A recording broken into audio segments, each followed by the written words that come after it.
Hey everyone, Erin from the Impatient Gardener here, planting up one of my favorite containers to do. Now this urn, or a version of this, has lived in the center of my patio garden for maybe 8 years now, something like that. I've really enjoyed having a container in the middle of a garden as a focal point, as a place to do something different, something to draw your eye. I like the look a lot, but when planting up this container, because it's in the middle of a garden and in the middle of a very busy garden, because as you may know, I like to plant up this bed with a ton of dahlias, a lot of annuals. There is a lot going on in this bed. It's a bit chaotic, to be honest, but it's a good chaos if you ask me. So what I've learned about planting this up is that simpler is better. So it's important to stick to a relatively small plant palette and keep it pretty cohesive, because there's so much going on in the bed around it that anything else just adds to the chaos. So it should be a bit of a restful moment since your eye is going to be drawn there. The other thing I've learned is that I really don't want it to blend into the rest of the garden around it.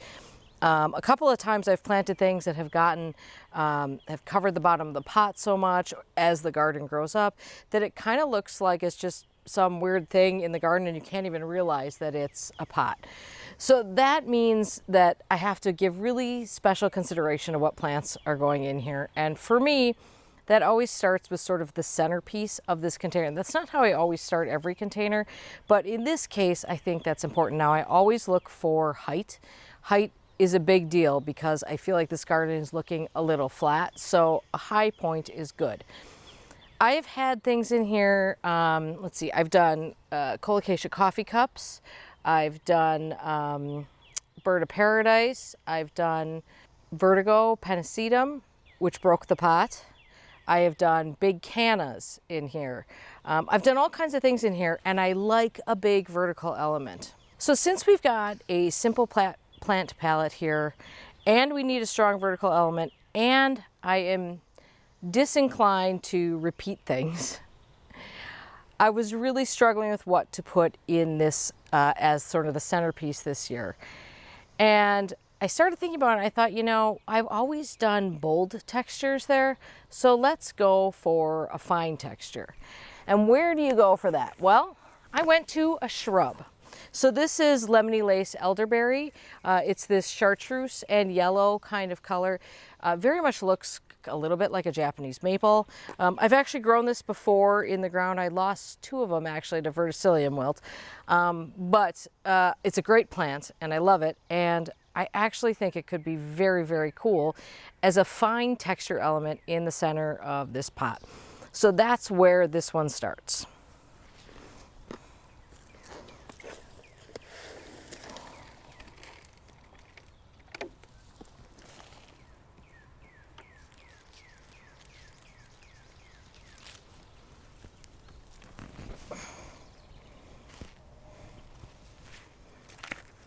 So one of my favorite tips for planting containers, especially if you're if you're using a large container, is to do what I call the pot in the pot method. So if you have a plant in there, often a centerpiece, that has different cultural requirements than some of the other plants that you're growing, what I do is plant it in a large nursery container and then sink that in the ground and then plant pots around that. Now that works really well for a couple of reasons. For one, with things like the colocasia coffee cups, which wants a lot of water, wants really rich soil, for something like that, I can give that plant what it needs without overwatering the rest of the things around it. So when I would water this container, I would water quite a bit in the middle right into that plant, and then just what was needed for the other plants around it. The other thing that does is size controls those plants. So when I say that the vertigo pennisetum broke the pot, which was not this one, it was the previous fiberglass one that I was using here, it's because if you have ever grown grasses, you know that grasses will pretty much grow as much as you let them grow, and you can kind of control their growth by watering. Well, that vertigo pennisetum pushed out everything else in the pot, filled up the entire pot. The whole thing was just a mass of vertigo pennisetum roots. There was nothing else left in it. I could not get it out of the pot. So if I had used the pot in a pot method for that, that vertigo pennisetum would have only gone as far as the nursery pot that it was in, and it would have stopped and saved the pot and the plants around it. So that's a little tip, but I'm actually not using that in this case. Since this is a shrub, this is not going to be greedy about anything, and it's going to need some soil volume around it. We're just going straight into the soil with this. Now I've already filled this up to that level with my regular container mix that I always use.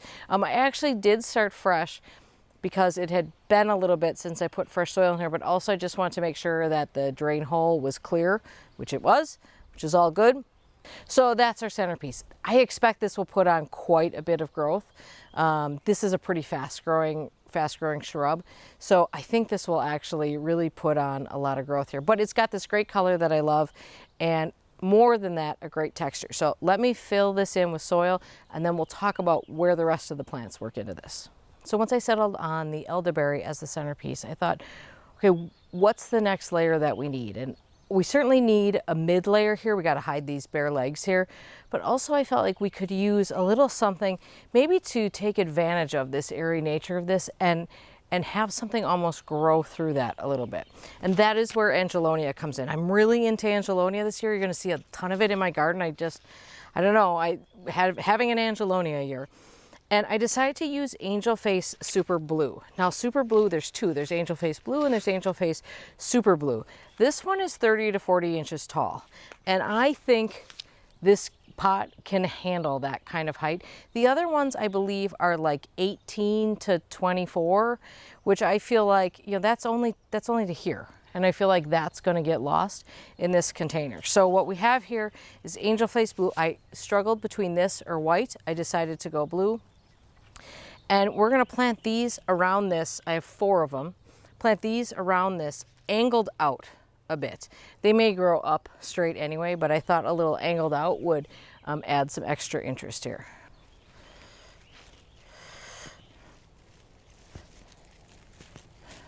Okay, my next move here is both color related and texture related. And I feel like we need some bold texture here now because we've got a lot of, this is fine texture, and even the leaves on this are sort of fine texture. And I also want some color contrast starting here. And so the perfect plant for that, I think, is this Alternanthera. This is Plumdaddy, and this gets 10 to 16 inches tall, 12 inches wide. And so now, obviously, if you're looking for color contrast, you can't do much better than purple and chartreuse. So this is going to be great in terms of that, but also a bolder texture.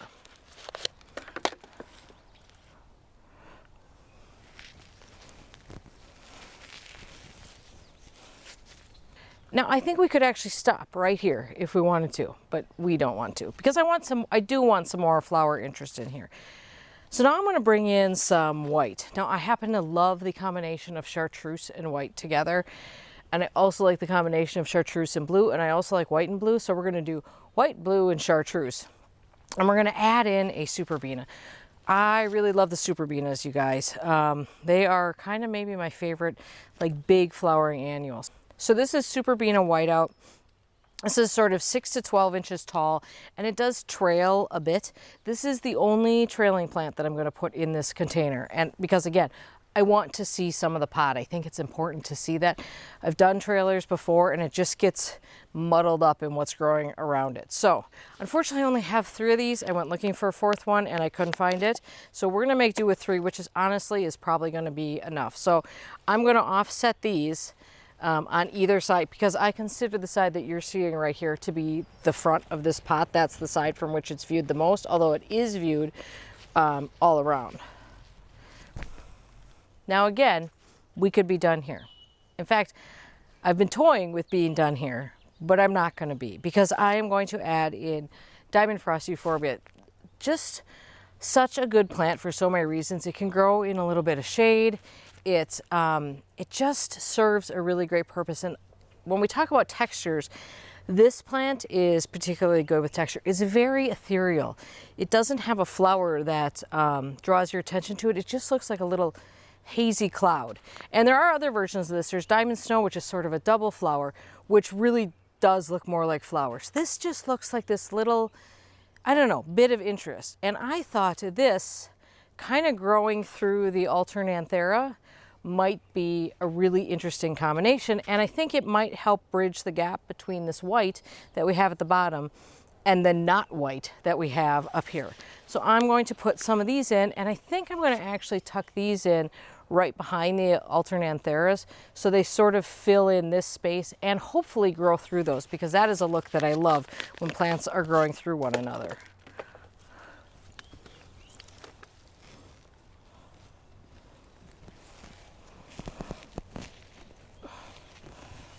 Okay, so that is the end now, partly because anything more would definitely be over the top.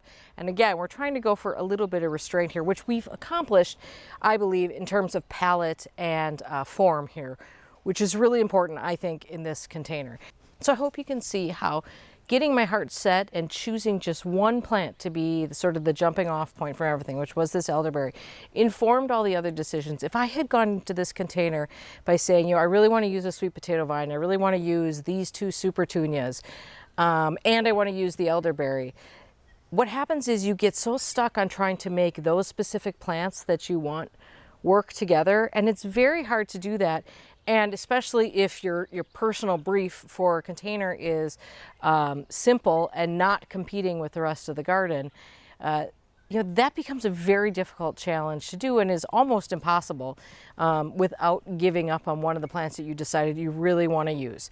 So by starting with this and saying, okay, we need another tall layer that's going to add some more color into this, and bringing in the Angelonia, and then saying, okay, now we need a color contrast and we need a bolder texture, and bringing in the Plumdaddy. Now, you could probably use a sweet potato vine here. It would actually work great. I just didn't want the trailing aspect of that, so that's why I didn't use that. And then I wanted a flower. So the only question I had with flower was, do I want to stick with blue or do I want to bring in some white? Because there are, like for instance, right over here to my right is a giant limelight hydrangea. So there is white in this garden to pick up, and it's facing a white house. There are elements of white that are inherent to this garden, and so I feel like white can be challenging to work with, but if white is already there, then it makes more sense to add in bits of white here and there to make things feel a little bit more cohesive, instead of having the things that are white stand out like big sore thumbs. So adding in a Superbeanus favorite plant, and then again, another texture here with the Euphorbia, but really, honestly, the biggest thing that does, I think, is serve as a bridge for the white to blend the white more into this center part of the container. All right, so I hope that helped you get some insight into how I decide what's going to go into a container, and maybe helped you design your containers this year as well. Of course, we're going to be coming back and visiting this container. You're going to see this a bunch of times this year, so make sure you're subscribed so that you can catch all the updates on how everything grows here. And I hope you're having a great day in your garden and doing some planting. All right, see you soon. Thanks.